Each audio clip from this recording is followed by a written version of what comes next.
Hello welcome back to our channel Raja Renu 20260 వచ్చేసి Telangana special సొరకాయ అప్పాలు అండి. చాలా అంటే చాలా బాగుంటాయి. ఒకసారి ఖచ్చితంగా ట్రై చేయండి. చాలా ఈజీ ప్రాసెస్లో అందరూ కూడా ఇష్టంగా తింటారు. సొరకాయ చాలా హెల్దీ కూడా. సో ఎలా చేసుకోవాలో ఒకసారి ప్రాసెస్లోకి వెళ్దాం.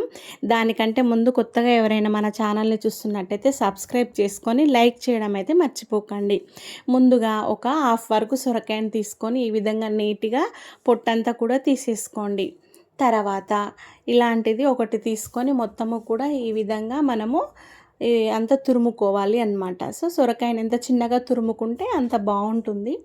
తర్వాత అదేవిధంగా పచ్చిమిర్చిని కూడా తీసుకొని నేను అదే దానితోటి తురమడం జరిగింది అండి. తురిమితే నూరాల్సిన అవసరం లేదు, మిక్సీ పట్టాల్సిన అవసరం లేకుండా ఉంటుంది కాబట్టి సో ఈ ప్రాసెస్లో మనము పచ్చిమిర్చిని కూడా తురుముకోవచ్చు. నెక్స్ట్ ఒక ఆనియన్ తీసుకొని చిన్న చిన్న ముక్కలుగా కట్ చేసి వేసుకోండి.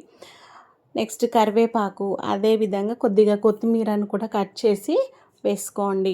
కొత్తిమీర వేసుకున్న తర్వాత కొద్దిగా సాల్ట్, అదేవిధంగా జీలకర్ర మరియు వాము కూడా కొద్దిగా యాడ్ చేసుకోండి. ఇందులో అయితే అండి మనము తినాలి అనుకుంటే నువ్వులు కానీ శనగపప్పు కూడా నానబెట్టి వేసుకోవచ్చు. ఇది మన ఇష్టం అన్నమాట. సో నేను ఉన్న వాటితోటి చేశాను అన్నమాట. ఇక్కడితోటి మొత్తం అవన్నీ వేసి కలిపిన తర్వాత బియ్యపు పిండిని ఒక 2 కప్పుల వరకు బియ్యపు పిండి తీసుకొని మంచిగా కలుపుకుంటున్నాను. ఇక్కడ వాటర్ ఏమీ కూడా యాడ్ చేయట్లేదు. ఎందుకు అంటే వాటర్ అవసరం లేకుండానే మనము మొత్తము కూడా లేత సొరకాయ అయితే దాంతోటే కలిపేసుకోవచ్చు. ఇక్కడ నేను అల్లం వెల్లుల్లి పేస్ట్ వేయడం మర్చిపోయానండి. సో మధ్యలో అల్లం వెల్లుల్లి పేస్ట్ అనేది యాడ్ చేసుకొని మంచిగా కలిసేలాగా ఈ విధంగా ఈ కన్సిస్టెన్సీ వచ్చే వరకు కలుపుకొని పక్కన పెట్టేసుకోండి.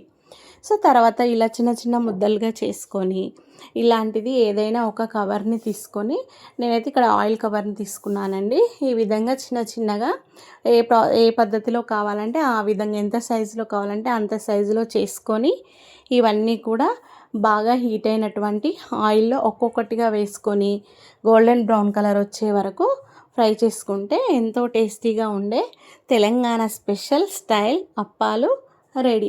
ఇలా కాకుండా మీరైతే ఏ ప్రాసెస్లో చేసుకుంటారో ఖచ్చితంగా నాకు కామెంట్ చేయడం అయితే మర్చిపోకండి.